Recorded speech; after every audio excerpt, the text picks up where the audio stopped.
আপনার গ্রাম পঞ্চায়েত কি, আপনার গ্রাম পঞ্চায়েত কি, গ্রাম পঞ্চায়েতের নাম দেবেন।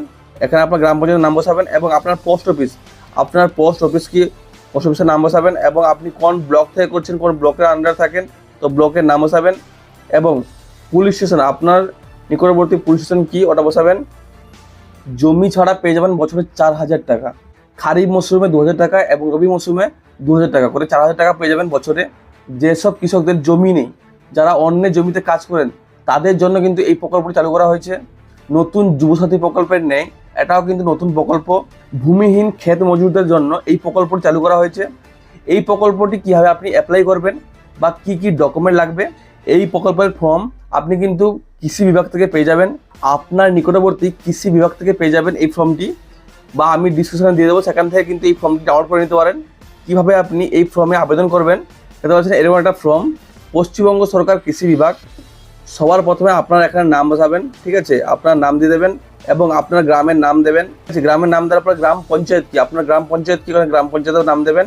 এখানে আপনার গ্রাম পঞ্চায়েতের নাম বসাবেন এবং আপনার পোস্ট অফিস, আপনার পোস্ট অফিস কি, পোস্ট অফিসের নাম বসাবেন এবং আপনি কোন ব্লক থেকে করছেন, কোন ব্লকের আন্ডার থাকেন তো ব্লকের নাম বসাবেন এবং পুলিশ স্টেশন, আপনার নিকটবর্তী পুলিশ স্টেশন কি ওটা বসাবেন।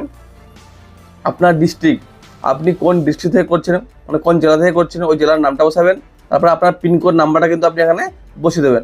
বসিয়ে দেওয়ার পরে এখানে আপনার স্বামী বা পিতার নাম, যদি আপনি মহিলা হয়ে থাকেন তাহলে অবশ্যই আপনার স্বামীর নাম দেবেন এবং যদি আপনি পুরুষ হয়ে থাকেন তো অবশ্যই আপনার পিতার নাম দেবেন।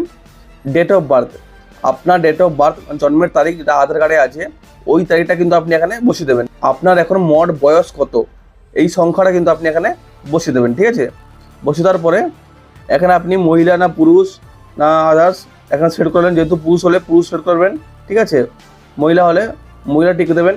তারপরে আপনার জাতি কি, আপনি জেনারেল না এসসি না এসটি না ওবিসি, তো আপনি এখান থেকে ওটা চুজ করে নেবেন, ঠিক আছে।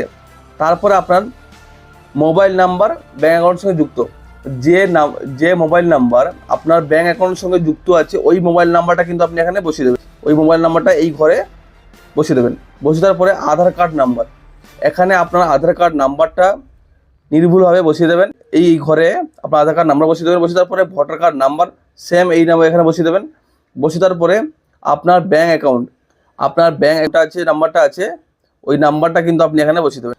অ্যাকাউন্ট নাম্বার বসানোর পর নিচে ব্যাঙ্কের নাম, আপনি কোন ব্যাংকের অ্যাকাউন্ট ওই নামটা, পাঞ্জাব ন্যাশনাল ব্যাঙ্ক হলে পাঞ্জাব ন্যাশনাল পিএনবি লিখবেন, অথবা যদি আপনার স্টেট ব্যাঙ্ক হয় তো আপনি এখানে স্টেট ব্যাঙ্ক লিখবেন এবং ওই ব্যাংকের আইএফসি কোড আপনি কিন্তু ফার্স্ট পেজে পেয়ে যাবেন। আইএফসি কোড লেখা আছে, ওই আইএফসি কোডটা ব্যাংকের এখানে বসিয়ে দেবেন। ব্রাঞ্চ নেম, আপনি কোন ব্রাঞ্চ থেকে করছেন ওই ব্রাঞ্চের নামটা বসিয়ে দেবেন। বসিয়ে দেওয়ার পরে আপনার অ্যাকাউন্টটা কি সেভিং অ্যাকাউন্ট না কারেন্ট অ্যাকাউন্ট, এখান থেকে যদি আপনার সেভিং অ্যাকাউন্ট হয়ে থাকে তো অবশ্যই সেভিং অ্যাকাউন্ট ঘরে টিক চিহ্ন দিয়ে দেবেন। যদি কারেন্ট হয়ে থাকে তো কারেন্ট অ্যাকাউন্টে টিক চিহ্ন দেবেন।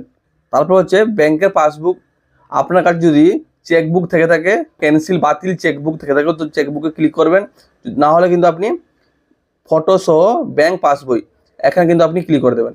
যেহেতু সবার কাছে ব্যাংকের পাসবুকের ফটো আছে তো অবশ্যই ব্যাংকের পাসবুকের ফটো ছবি এখানে এই বক্সে ক্লিক করবেন। ক্লিক করার পর নমিনি, আপনি নমিনি কাকে রাখতে চান, আপনি নমিনি যার নাম রাখতে চান ওই নমিনির নামটা বসিয়ে দেবেন, ঠিক আছে। এইখানে কিন্তু ওই নমিনির নামটা বসিয়ে দেবেন। বসিয়ে দেওয়ার পরে date of birth, nominee date of birth কি, জন্মের তারিখ কি, জন্মের তারিখটা বসিয়ে দেবেন। বর্তমান মোট জন্মের তারিখ কত হচ্ছে, তো যদি 25, 26, 30 হয়ে থাকে তো এইখানে বসিয়ে দেবেন, ঠিক আছে। বসানোর পর নমিনির গার্ডিয়ান কে, নমিনির গার্ডিয়ান যদি আপনি হয়ে থাকেন তো অবশ্যই আপনার নাম লিখবেন, বা যদি অন্য কেউ হয়ে থাকেন গার্ডিয়ান তো ওনার নাম কিন্তু এই বক্সে এই ঘরে বসিয়ে দেবেন, ঠিক আছে, ওই ঘরে লিখে দেবেন। লিখে দেওয়ার পরে কিছু করার দরকার নেই, আপনি কী করবেন এখানে একটা সই করে দেবেন। যদি সই করতে না পারেন অবশ্যই একটা টিপসই দিয়ে দেবেন, ঠিক আছে। দেওয়ার পরে কোন তারিখে আপনি আবেদন করছেন ওই তারিখটা দিয়ে দেবেন। দেওয়ার পরে নিচে এই অ্যাপ্লিকেশন দেখতে পাচ্ছেন এই বক্সটা, এটা কিন্তু অফিস থেকে ফিল আপ করে দেওয়া হবে। এটা আপনাকে ফিল আপ করার কোনো প্রয়োজন নেই, ঠিক আছে, এটা অফিস থেকে ফিল আপ করে দেওয়া হবে। তারপরে আপনাকে এই সংযোজনী মানে অ্যানেক্সার এই ফর্মটা ফিল আপ করতে হবে। আচ্ছা, এটা বাংলায় আছে, নিচেটা ইংলিশে আছে। তো যদি ইংলিশে ফিল আপ করতে চান অবশ্যই ইংলিশে ফিল আপ করবেন, না হলে বাংলাতে ফিল আপ করছেন, যে কোনো একটা দুটোর মধ্যে যে কোনো একটা আপনাকে ফিল আপ করতে হবে।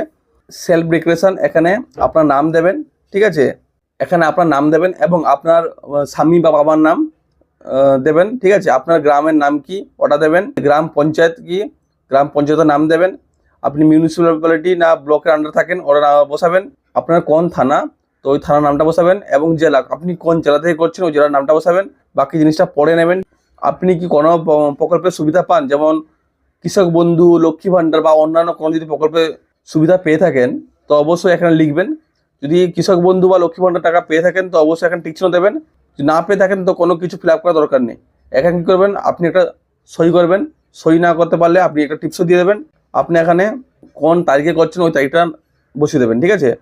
তারপর আরেকটা ফর্ম সংযোজনী এ, এখানে আপনার নাম বসাবেন এবং আপনার নাম বসাবেন এবং তারপরে আপনার পিতার নাম বসাবেন, স্বামী বা বাবার নাম এখানে বসিয়ে দেবেন। তারপর আপনি গ্রামের নাম বসাবেন এবং আপনার গ্রাম পঞ্চায়েত কি গ্রাম পঞ্চায়েতের নাম বসাবেন এবং আপনি কোন ব্লক থেকে করছেন ওই ব্লকের নাম বসাবেন এবং আপনার জেলার নাম ওটা কিন্তু এখানে বসিয়ে দেবেন। বসিয়ে দেওয়ার পরে আপনার আধার কার্ড নাম্বারটা বসিয়ে দেবেন, আধার কার্ডের সঙ্গে যুক্ত মোবাইল নাম্বার ওটা অবশ্যই বসাবেন এবং আপনার ভোটার কার্ড নম্বর এখানে আপনি বসিয়ে দেবেন, ঠিক আছে। এখানে বলছে আপনি যে আধার কার্ড বা ভোটার কার্ড দেবেন, এই আধার কার্ড আর ভোটার কার্ডে অবশ্যই আপনি সিগনেচার করে দেবেন, মানে প্রত্যেকটা ডকুমেন্টে কিন্তু আপনি সই করে দেবেন। তারপরে আপনি এখানে সিগনেচার করবেন, কোন তারিখে করছেন ওই তারিখটা বসিয়ে দেবেন। এটা বলে রাখি, এই প্রকল্পে আবেদন করার জন্য কি কি ডকুমেন্ট জরুরি।